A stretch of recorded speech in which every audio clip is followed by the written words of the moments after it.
You don't drive a hot rod if you don't want to be seen. Whether we admit it or not, the whole point is to show off.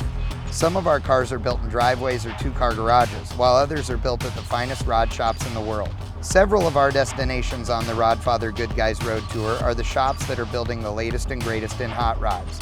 Today we visited Wyotech, where the next generation of rod builders are being schooled, along with Pinkees Rod Shop, one of the hottest builders today. And thanks to AutoTradersClassic.com, we're bringing you all the action.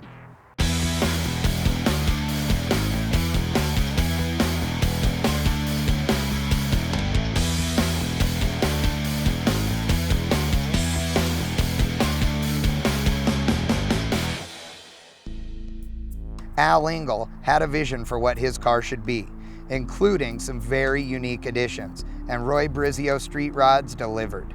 You went with a builder, obviously very well respected, and said, I want you to build me a car. Right. But you were by no means just sitting on your couch watching TV waiting for him to call. No, I actually, I wanted to do something different. And Roy brings out a 32 grill shell, and I said, well, that's not what we're going to use.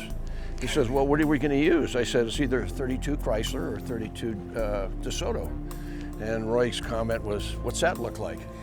So just started piecing it together, and then that's how the car started getting constructed. Now, have you built your own cars before? No, I know enough to be dangerous. I carry the tools, but right. Only in emergency. While Engel is not the only guy on the Rodfather Tour that has had a professionally built street rod, there's also no shortage of guys that have built their own. Bob Porter, who drug his car out of a field in Alberta, Canada, used parts from more than a half dozen cars and carefully crafted in his garage his version of the perfect 32 Ford sedan. July 18th, the body was sitting on a cart in Prime.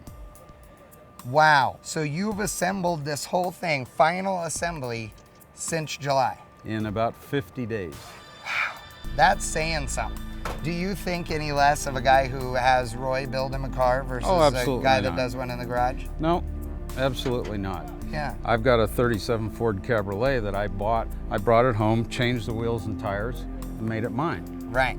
And that's half the battle, you know, yeah. Making it your own. A lot of guys are the ones that the build and the adventure of getting the car and all of those things are arguably more important or enjoyable for them than the owning it and driving it for 10 years. So a lot of those guys, they get a car, they work on it, they build it, they finish it, they drive it for a little while, they show it off, and then they sell it and they start over again.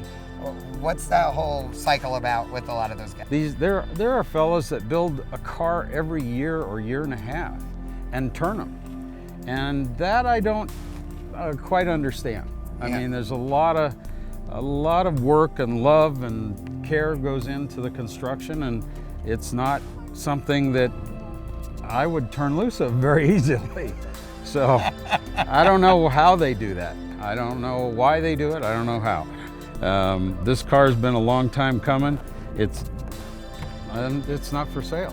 While Bob clearly plans on keeping his car forever, for many hot rodders, building, buying, and selling is what it's all about. Ron Adler is one of those guys who has wheeled and dealed for hot rods of all kinds and has owned more cars than we could ever dream of. Okay, so you've had like 300 cars. Yeah.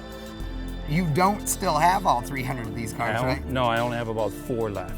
So what's the whole thought process of building these things and then getting rid of them and, you know? I think it's because if I wanted that one there, okay, I had the desire for that one, and I couldn't afford that one without selling this one. Yeah. And some cars I made money on, some of them I lost drastically.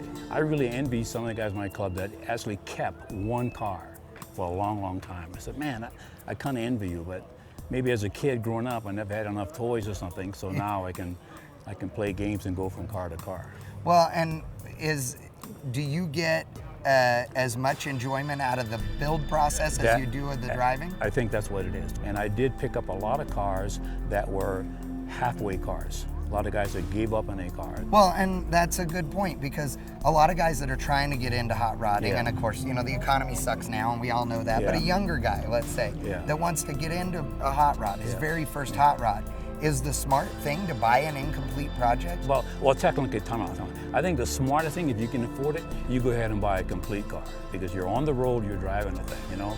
And another hint, because I've run into this trouble, try to buy a car from another, not necessarily another state, another county, another area. Like I bought one of Sid's cars. Yeah. Okay? Till today, guys go, that's Sid's car.